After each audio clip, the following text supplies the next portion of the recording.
اسمح لي جلالة الملك ان احنا نطلق على هذا الجسر جسر الملك سلمان بن عبد العزيز.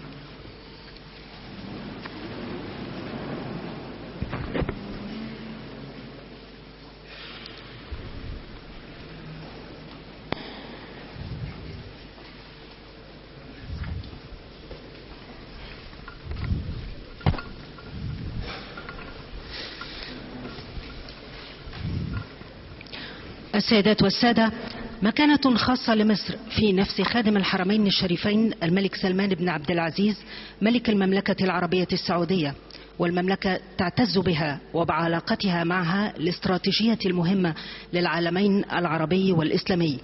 ومصر التي يحل ضيفا عزيزا عليها لن تنسى لجلالته مواقفه المقدرة والمشرفة إزاء مصر وشعبها.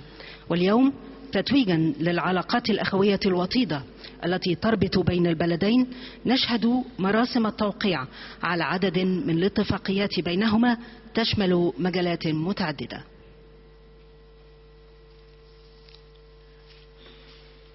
اتفاقية مشروع جامعة الملك سلمان بن عبد العزيز السعود بمدينة الطور ضمن برنامج الملك سلمان بن عبد العزيز لتنمية شبه جزيرة سيناء. يوقع عليها من الجانب المصري الدكتورة سحر نصر وزيرة التعاون الدولي، ومن الجانب السعودي الدكتور إبراهيم عساف وزير المالية ورئيس مجلس إدارة الصندوق السعودي للتنمية.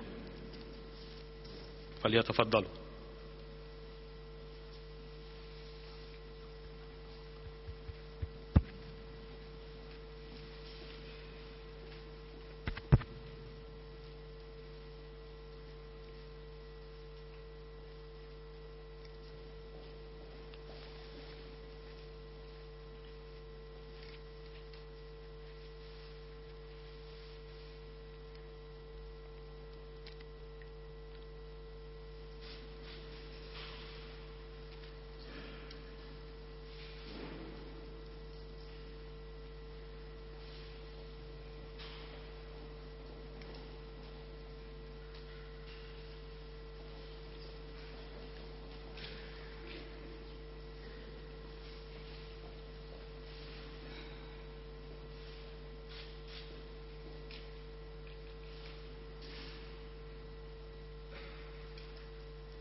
اتفاقية مشروع التجمعات السكنية ضمن برنامج الملك سلمان بن عبد العزيز لتنمية شبه جزيرة سيناء، ويوقع عليها من الجانب المصري الدكتورة سحر نصر وزيرة التعاون الدولي، ومن الجانب السعودي معالي الدكتور إبراهيم عساف وزير المالية ورئيس مجلس إدارة الصندوق السعودي للتنمية.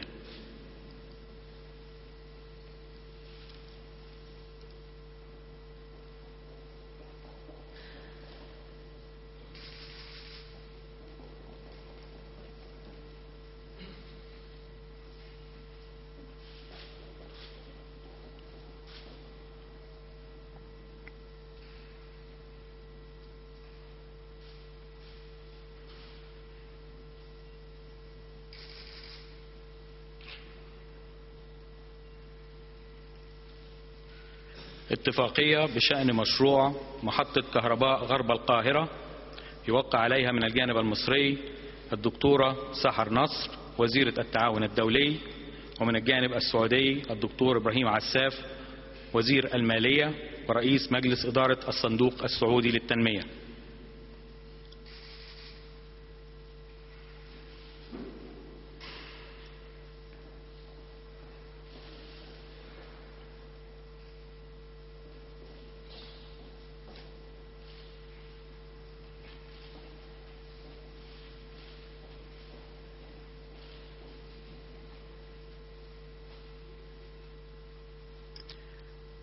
اتفاقية بشأن مشروع تطوير مستشفى قصر